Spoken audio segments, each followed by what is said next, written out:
Hello, আসসালামু আলাইকুম প্রিয় বন্ধুরা, সবাই কেমন আছেন? আশা করি ভালো আছেন। আমি আপনাদের দোয়ায় ও ভালোবাসা আলহামদুলিল্লাহ খুব ভালো আছি। তো আজকে চলে আসলাম আপনাদের মাঝে আমার কৃষি ফলনের সেই দৃশ্য নিয়ে। আমি এ জায়গায় যখন কৃষি দিয়েছি একটা কিন্তু আপনাদের মাঝে ভিডিও আপলোড দিয়েছি, এবং আজকে আমার সেই যে করল্লার বীজ রোপণ করছিলাম সেই যে চারা হয়েছে আপনাদের দেখানোর জন্য চলে আসছি। তো এই জায়গায় নিয়ে আসো, এই যে দেখেন আমার কিন্তু চারা উঠে গেছে। এই যে করল্লা চারা এই জায়গায় কিন্তু আগে রোপণ করছি।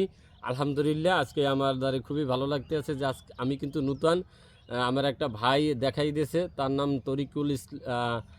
ডক্টর তরিকুল ইসলাম মুসা, আমার বাড়ির পাশে, অবশ্যই তাকে কিন্তু চেনেন। আর তার উদ্যোগী এবং সে আমাকে পরামর্শ দিয়েছে বিধায় এবছর কিন্তু আমি এই নূতন কৃষির উদ্যোগটা নিয়েছি এবং সেই মোতাবেক কাজ করতেছি। এই যে দেখেন আমার কিন্তু এই চারাটা উঠছে, এইও কিন্তু একটা চারা, এই চারাটাও কিন্তু উঠছে।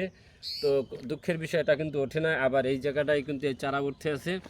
এভাবেই কিন্তু আমার মূলত কাজ আলহামদুলিল্লাহ। এই যে দেখেন আরও দেখাইতেছি, এই যে একটা চারা কিন্তু মাশাল্লাহ বড় হয়ে গেছে, ঠিক আছে। তো আলহামদুলিল্লাহ খুবই আমার কাছে ভালো লাগতে আছে।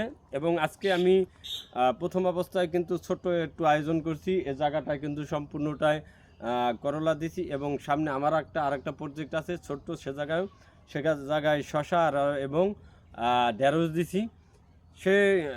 সে জায়গারও ভিডিওটা আপনাদের মাঝে তুলে ধরবো। আমি সে জায়গায় শশা রোপণ করছি, ইনশাল্লাহ যখন চারা উঠবে আপনাদের মাঝে দেখানোর চেষ্টা করব।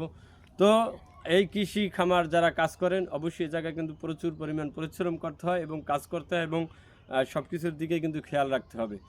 আর তো সবার কাছে একটাই অনুরোধ থাকবে, যদি আমার এই কৃষির ভিডিওগুলো আপনাদের কাছে ভালো লেগে থাকে অবশ্যই সবাই কিন্তু লাইক কমেন্ট শেয়ার করে পাশে থাকবেন। আচ্ছা।